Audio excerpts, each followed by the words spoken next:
يا مساء الفل، عاملين ايه؟ رب تكونوا كويسين. تعالوا بقى اخدكم معايا كده لباقي مشتريات رمضان. انا عارفه ان الفيديو ده متاخر عليكم في النزول، بس انا عارفه ان انتوا تستحملوني عشان انا تعبانه.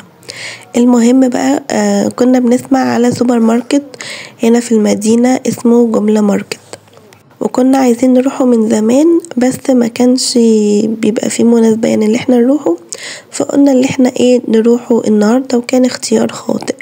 المول اسمه ريفا مول، والماركت يعني وراه في ظهره بس، واحنا بقى دخلت الشارع كانت زحمة موت موت موت.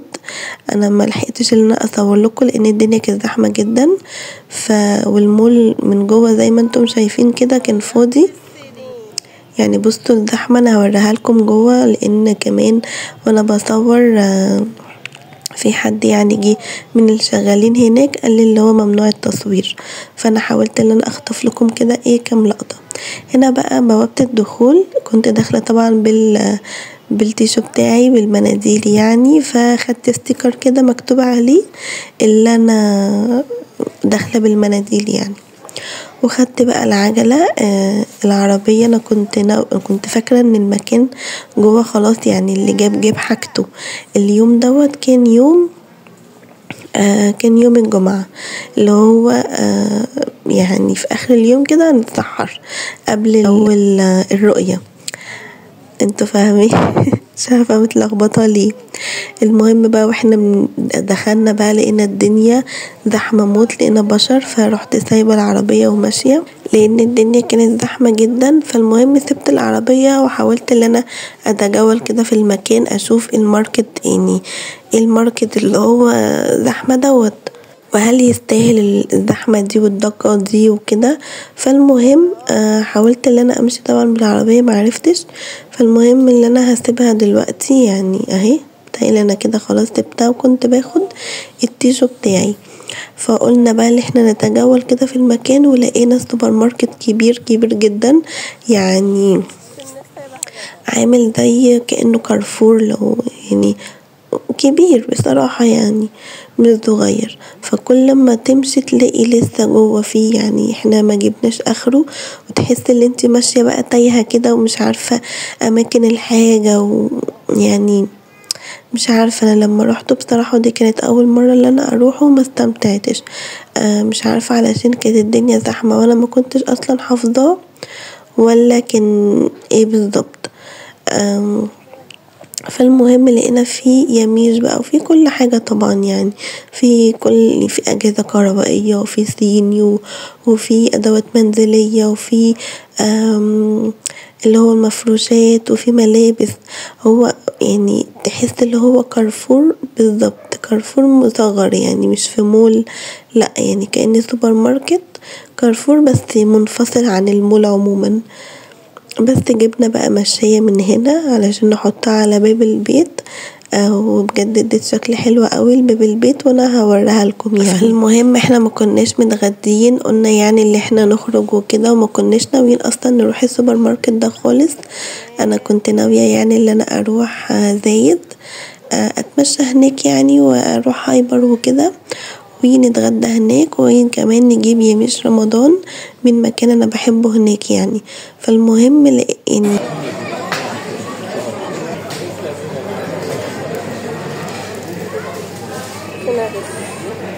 مش عارفة رجلينا خدتنا هناك. فالمهم ما كناش متغدين، وكنا اصلا ناويين ان احنا نتغدى برا، فلقينا هناك في السوبر ماركت بيعملوا وجبات، عندهم اكل وكده. فالمهم جبنا بقى شيش، وجبنا بيكاتا، وجبنا قطعتين جلاش باللحمة المفرومة، وجبنا برام مكرونة بشاميل.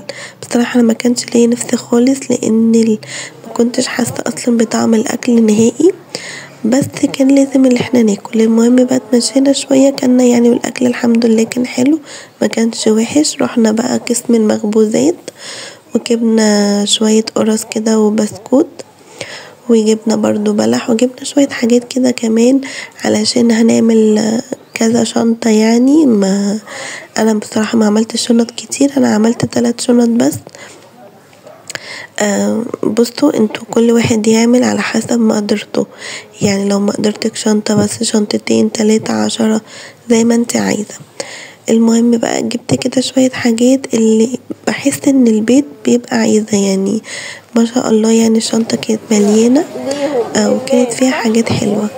بس قعدنا بقى نتمشى. بصوا انا كنت بحاول على قد ما اقدر ان انا اصور لكم وابين لكم، بس زي ما انتم عارفين انا ما بحبش حد يتكلم معايا، بس لان كان ممنوع التصوير بصراحة.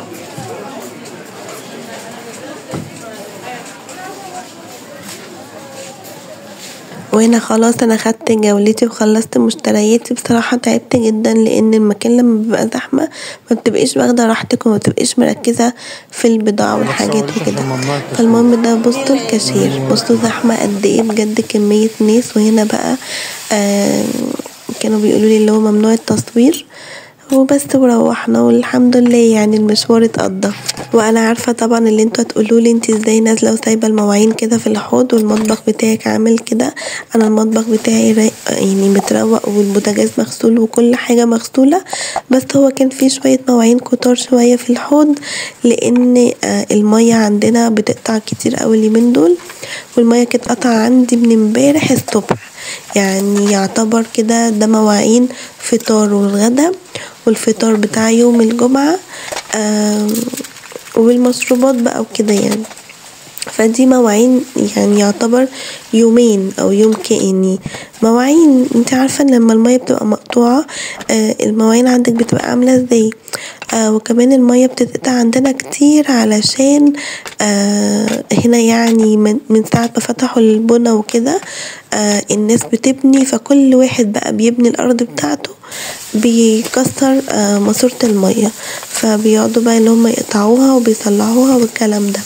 فانا غصب عني يعني انا يعني مش بسيب الحوض بتاعي كده، دايما قبل ما بنام بكون منضفاه ومنضفه المطبخ وكله، بس هو غصب عني. فانا عارفه ان انتوا هتعذروني، يعني مش هتتكلموا معايا.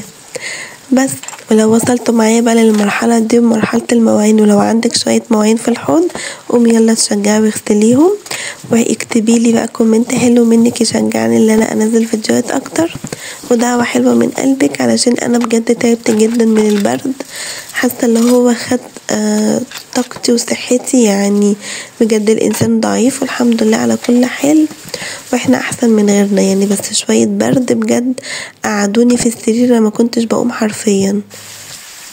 وهنا بقى انا خلاص خلصت المواعين وشطبت المطبخ، فلقينا بقى ان التليفون جالنا قال لنا كنا طالبين يعني من قبل رمضان بشوية كده حلوين، ب7 ايام او 10 ايام كنا بنعمل كوفي كورنر وكزامة، فالحمد لله اللي هم جم. انا جوزي بصراحة هو اللي كان عايزه، وحبينا اللي احنا نغير الكلمة يعني ما نكتبش عليها كوفي كورنر، فكتبنا هوت سبوت. يعني هو قال لنا كنا قاعدين نفكر انا وهو في الكلمة، فقعد يقول لي احنا ممكن نكتب هوت، فانا قلت له سبوت، فقال لي خلاص والله هنكتبها. فكان الموقف كوميدي يعني وجي صدفة، وبجد كانت شكلها حلو قوي، يعني الدرج دوت تاتش، هي بس فيها غلطة او فيها مشكلة بس عادي احنا ممكن نحلها بعدين. فانا حبيت ان انا افرشها كده